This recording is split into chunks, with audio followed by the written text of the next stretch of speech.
जिसने जन्म दिया, क्या आपको उसको नकार सकते हैं कि नहीं वो तो है ही नहीं, मैं तो अपने आप आके टपका हूँ? ऐसा तो है नहीं। जन्म तो हुआ है आपका माता पिता से, तो क्या माता पिता परमात्मा का स्वरूप नहीं? दूसरे धर्म की बात कर ले, अगर आप मुस्लिम की बात कर ले, तो बच्चों को शुरू से अल्लाह के बारे में बताया जाता है। वो घर में भी, मस्जिद में भी, जहाँ भी जाए अल्लाह के नाम से वो लोग करते हैं, दूसरा बाकी नहीं देखते। लेकिन सबके बारे में बताइए, लेकिन जो वास्तविकता है उससे विमुख मत कर, उससे दूर मत। जैसे रामायण है, रामायण जीवन जीने की कला है।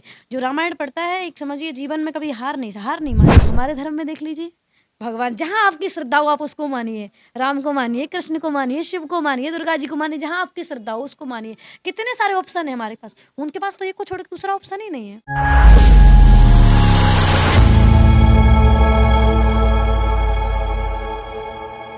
अभी हमारे साथ जो है सुश्री नंदिनी जी हैं, जो अभी के समय में एक बहुत ही अच्छे कथावाचक है, और जिनकी कथा सुन करके रोज जो है लाखों लोगों के जीवन में बदलाव आ जाता है। और आज सीधे जो है हमारे कैमरे पे है, आइए हम इनसे बातें करेंगे, और बातें लंबी चलने वाली है। हर वो चीज़, हर वो सनातनी सिद्धांत, जो लोग अपने तर्क वितर्क से कुछ मानते हैं, जो सही लगता है उसको करते हैं, वो कहाँ तक सत्य है और क्या सत्य है, उसका निदान क्या होना चाहिए, इन सभी सवालों के जवाब देने के लिए अभी हमारे साथ सुश्री नंदिनी जी हैं। तो आइए हम बात करते हैं। बहुत से लोग जो है, कुछ लोग कहते हैं रामानंदी हो गए, हम मूर्ति को नहीं मानते, भगवान को नहीं मानते। कुछ लोग बोलते हैं हम कबीर जी के वाणी पे चलते हैं, कबीर जी हमारे लिए सत्य है, बाकी सब गलत है। तो ये सब कहाँ तक सही है और कहाँ तक गलत है? कबीर के मानने वाले लोग क्या सही है, या हम लोग रामानंदी जो राम जी को मानते हैं वो सही है, या फिर कुछ लोग ऐसे हैं अपने सनातन में ही जो किसी को भी नहीं मानते हैं, वो बोलते हैं भगवान है ही नहीं। हाँ, बहुत लोग। तो कौन सही है, कौन गलत है इसमें? देखिए, जहाँ तक हम लोग मूर्ति उपासक हैं, परमात्मा की मूर्ति में ही परमात्मा को देखते हैं। तो जो लोग कहते हैं कि परमात्मा नहीं है, तो फिर उन लोगों के लिए मैं क्या ही कहूँ, उन लोगों के लिए तो मेरा कुछ तर्क वितर्क होता नहीं है, क्योंकि ऐसे लोगों के प्रति ना तो मेरी वार्तालाप करने का मन होता है और ना ही मैं उनके बारे में कभी वार्तालाप कर, क्योंकि जिसने जन्म दिया, जिसने तुम्हें बनाया, जिसने इस दुनिया में तुम्हें लायक बनाया, आज तुम उसी को नालायक नालायक ही घोषित करना है कि वो है ही नहीं। बताइए, अपने माँ बाप जिसने जन्म दिया, क्या आपको उसको नकार सकते हैं कि नहीं वो तो है ही नहीं, मैं तो अपने आप आके टपका हूँ? ऐसा तो है नहीं। जन्म तो हुआ है आपका माता पिता से, तो क्या माता पिता परमात्मा का स्वरूप नहीं है? लेकिन जो लोग नहीं मानते उनके बारे में हाँ। और जिन लोग कोई कबीरपंथी जो भी हैं, जो भी धर्म को मानते हैं, यहाँ बिहार में भी बहुत लोग हैं जो राधा स्वामी से हैं, और घर में वही सब चलता है उनका, खाना खाना पीना सब चलता है, भोजन में सब सब बेकार है उनका सब, और ऊपर से भगवान की पूजा पाठ कर रहे हैं। तो ये तो बहुत गलत है। कहीं ना कहीं जो भी ये हमारे धर्म को भ्रष्ट करने का प्रयास किया जा रहा है, मैं खुल के बोलती हूँ, मैं सनातन के प्रति एकदम कट्टर हूँ। जो भी आएगा सामने से आएगा, जो भी आएगा सामने से क्वेश्चन प्रश्न करने का प्रयास रखती हूँ, और कोशिश भी करती हूँ कि जो धर्म के बारे में उल्टा सीधा गलत सलत दूसरे लोगों को बताएगा कि नहीं ये सही है। राधा स्वामी में बताया था ना कि खाने पीने में कोई दोष नहीं है, और भगवान को मानिए, ऐसा करिए। निरंकारी बाबा जो भी है, जिसके धर्म, मैं किसी के धर्म पर टिप्पणी नहीं कर रही हूँ, लेकिन जो हमारा धर्म है, जो हम सनातन धर्म में जी रहे हैं, जो हम परमात्मा की पूजा कर रहे हैं, यथार्थ वही है। क्योंकि इस धर्म को भगवान कृष्ण स्वयं भगवत गीता में कह रहे हैं कि धर्म को मैंने भी नहीं बनाया, मैंने भी इसको जिया है। सोचिए वो धर्म कैसा होगा। और इस सनातन में हमने जन्म लिया, हम कितने बड़े भाग्यशाली हैं। इस अपने भाग के लिए हम क्या कहें। आपने देखा है अनेक धर्मों में एक एक भगवान होते हैं, मतलब जैसे आपने कहा कि मुस्लिम धर्म में अल्लाह को मानते हैं, कृष्ण क्या बोला, ऐसे कुछ बोला, हाँ हाँ, जीसस को मानते हैं, हाँ ऐसे मानते हैं। तो और हमारे धर्म में देख लीजिए, भगवान जहाँ आपकी श्रद्धा हो आप उसको मानिए। राम को मानिए, कृष्ण को मानिए, शिव को मानिए, दुर्गा जी को मानिए, जहाँ आपकी श्रद्धा हो उसको मानिए। कितने सारे ऑप्शन है हमारे पास, उनके पास तो एक को छोड़ के दूसरा ऑप्शन ही नहीं है। सोचिए हम कितने बड़े भाग्यशाली हैं। हमारा जहाँ मन करे हम उसकी पूजा, वो सब में विद्यमान है। सोचिए, वो शिव में भी है, वो नारायण में भी है, वो राम में भी है, वो कृष्ण में भी है, वो माँ भगवती राधा में भी है, काली में भी है, दुर्गा में भी है, पार्वती में भी है। सोचिए हम कितने बड़े भाग्यशाली हैं कि एक ही देवता को कई रूपों में पूज सकते हैं, और कहीं भी। और उनके लिए जब तक वो नहीं जाएंगे, मदरसा जो भी होते हैं उनके मस्जिद जहाँ नहीं जाएंगे, तो वहाँ उनको फिर घर में नहीं ऐसा कर सकते, घर में नहीं वो चीज़ नहीं उपलब्ध हो सकती जो वहाँ कर सकते हैं। तो अच्छा, जो लोग सनातन में, जैसे मंदिर में हम लोग राम को मानते हैं, लेकिन घर में एक अलग प्रकार के देवता होता है जिनकी पूजा अलग से की जाती है, ऐसा पता है आपको, जानते हैं?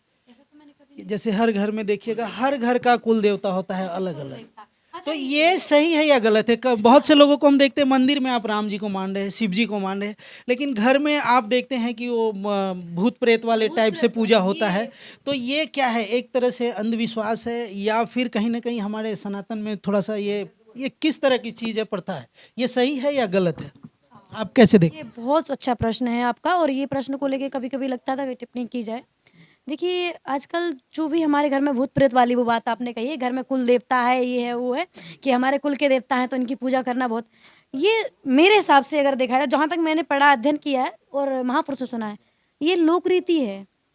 ये लोगों ने लोक रीति बना रखी है कि नहीं, ये तो हमारे सनातनों से होता हुआ चला आ रहा है, पुरातनों से होता हुआ, हमारे पूर्वज करते थे इसलिए इसलिए हम कर रहे हैं। लेकिन ऐसा क्यों नहीं सोचते कि पूर्वजों ने, हो सकता है कोई मजबूरी में किया हो सकता है पूर्वजों की मजबूरी बन गई हो, तो उन्होंने उस समय ये पूजा रखी हो, ये पूजा की हो।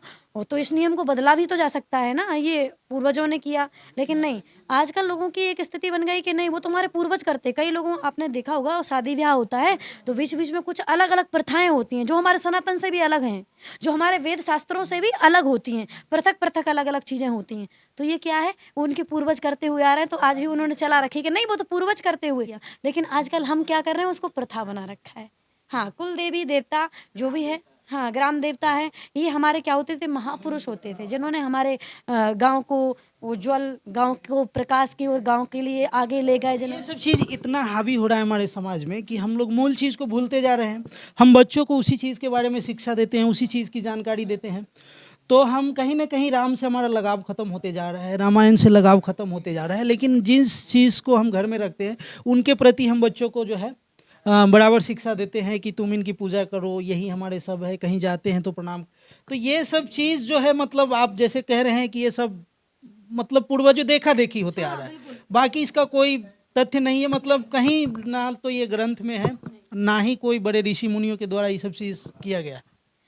हाँ, बिल्कुल सही है ये बात आपकी, कि आजकल बाहर बच्चों को कुछ मूल रूप से पृथक किया जा रहा है, कि मूल रूप से जो वास्तव मूल है, जैसे कि भगवत गीता है, रामायण हो गया, महाभारत, भागवत हो गया, जो अध्यात्म चीजें हैं उनसे दूर रख के हम कौन सी, इन चीज़ों में उलझते जा रहे हैं। हाँ, और जो वास्तविक चीजें हैं ही नहीं। जैसे हम लोग अभी दूसरे धर्म की बात कर ले, अगर आप मुस्लिम की बात कर ले, तो बच्चों को शुरू से अल्लाह के बारे में बताया जाता है। वो घर में भी, मस्जिद में भी, जहाँ भी जाए अल्लाह के नाम से वो लोग करते हैं, दूसरा बाकी नहीं देखते। लेकिन हम लोग ऐसे जगह उलझ गए हैं कि मंदिर जाते हैं तो राम को मानते हैं, घर में आते हैं तो हमारा जो इष्ट देवता होता है किसी का, तरह तरह के जो, मतलब कितने बताओ, सैकड़ों नाम ऐसे, तो इन चीज़ों में उलझता जा रहा है। तो हम लोग मूलभूत चीज़ों को भूलते चले जा रहे हैं। आजकल जनरेशन में बच्चे को वही शिक्षा दे रहे हैं, तो ये एक तरह से सही है, गलत है क्या? बहुत गलत है ये।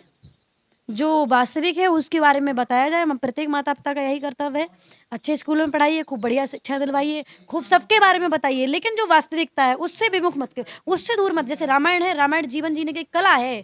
जो रामायण पढ़ता है, एक समझिए जीवन में कभी हार नहीं मान सकता। जो वास्तव में रामायण पढ़ लेगा, आप बैठे हैं सज्जन महापुरुष बैठे, उन्होंने रामायण पढ़ी होगी। रामायण जिन्होंने पढ़ी है, उन्हें अन्य ग्रंथ पढ़ने की जरूरत नहीं, और कुछ चीज जानने की जरूरत नहीं है, क्योंकि रामायण, हाँ, सारों का निचोड़ है, मतलब जीवन का निचोड़ है। एक तरह से मान लीजिए कि पत्नी के साथ तुम्हें क्या करना है, माता पिता के साथ क्या करना है, भाई बहनों के साथ कैसे रहना है, भाई भाई में कैसे प्रेम होना चाहिए। तो ये क्या वास्तविक, हम तो गृहस्थाश्रम में रह रहे हैं ना, तो गृहस्थ में जीवन कैसे जीना है, वो क्या सिखा रही रामायण। तो मूल रूप से बच्चों को रामायण पढ़ाइए, बच्चों को भगवत गीता का अध्ययन कराइए, जिससे हमारा जो जीवन है, जो जीवन की वास्तविकता है, हम वो समझ पाएं।